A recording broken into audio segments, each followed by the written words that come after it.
Welcome back again. In today's class, we will be looking at different barriers to effective communication. My name is Razendra Singh, and this is a part of the Business Communication series as part of the BCA English second semester course. So let's look at some barriers to effective communication. First, on the list is nonverbal signals.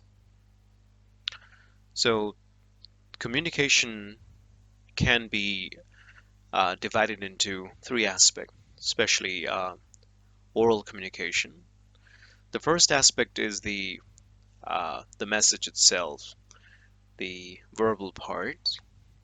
The second is the paraverbal part that has to do with how you say it. And the third aspect, which is the most important, is the nonverbal aspect. So nonverbal uh, aspect can also be an impediment to effective communication if it is not congruent or if it is not appropriate to the message or the communication.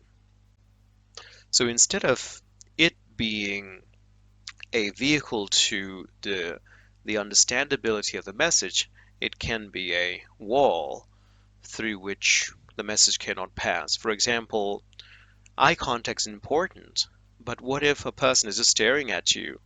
All right, the person may be speaking to you and staring at the same time uncomfortably, so the message may not get through. Next on the list is language.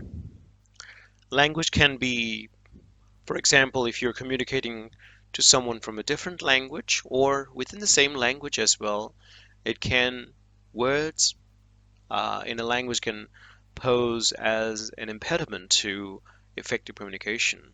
For example, certain terms may have more than one meaning, and a receiver might not know how to receive or how to interpret the message. Certainly, this is complicated in if you are speaking or if you are communicating to someone from a different language. For example, there could be cultural nuances expressed through language, and those things have to be accounted for as well. So foreign languages, dialects, regional accents, and the use of any specialized terms, they can all pose as barrier to effective communication. Next is listening. Listening is an integral part of any communication. So if listening is compromised or if a person is not listening attentively, that can also be a hindrance to effective communication because communication is two-way, and if a message is just flowing one way and the other person is not receptive or he or she is hearing the message but not really listening to it, that can also weaken the communication, thus making it non-effective communication. So there can be various aspects about listening. For example, do the both speaker and listener know each other well? What about the topic of conversation? Is it interesting to both of them? How important it is to both of them? Uh, and such. There can be many other things that can affect listening and which can ultimately affect the communication. Prejudgment is another barrier. So prejudgment has to do with the preconceived idea or notion or opinion or judgment formed prior to or before the message is received, or even like when you're communicating, the bias, the mental bias can really affect the communication, whereby the message when received may not be understood as intended by the speaker.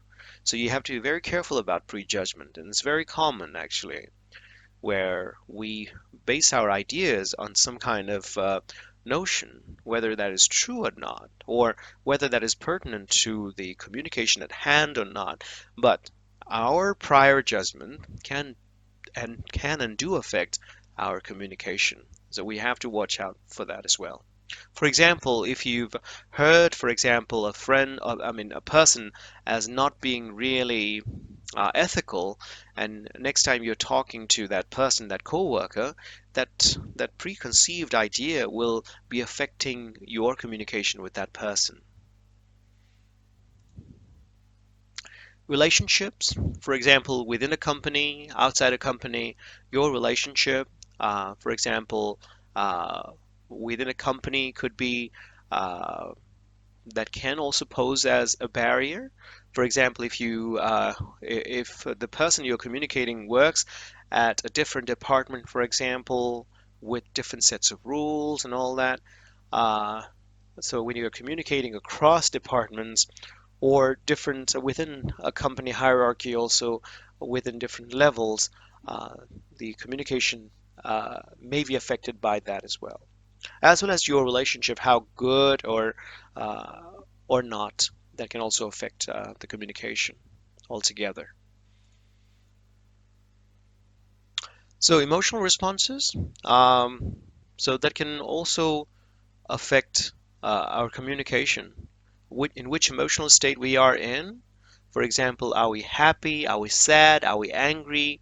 All right. If we are, we have this strong emotion in our mind, and we are when we are communicating with somebody else, that emotion can inadvertently affect our communication or how we are kind of presenting ourselves or the message itself. The message may be the same, but when we are, for example, moved by strong emotions, we may not even intend to behave certain way or to say certain things certain ways, but those emotional responses can have uh, unintended consequences.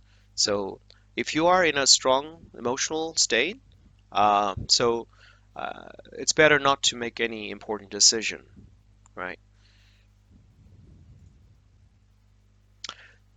Organizational barriers can also uh, pose obstruction to communication being ineffective. For example, if you have to, for example, talk to your CEO, and you may not be able to talk right away, the alternative could be sending an email, but how important is the message? Or, for example, if you want to talk to somebody, for example, customer, like external customers, uh, and that can also pose a barrier sometimes, like how we approach and how we deliver the message. These things. Sometimes, for example, if you're working in a company itself, big company, there may be organizational rules that dictate how approach or how you deal with uh, employees working in a different department, for example. So you have to kind of watch out for that because it may not be as straightforward as just going to the other person and communicating. You may have to follow some protocols as set forward by the company rules. These are some other barriers to effective communication. For example, accent. So some of these have to do with, for example, what we already gone through. For example, emotional states can be anger. Language can be, for example, culture and such.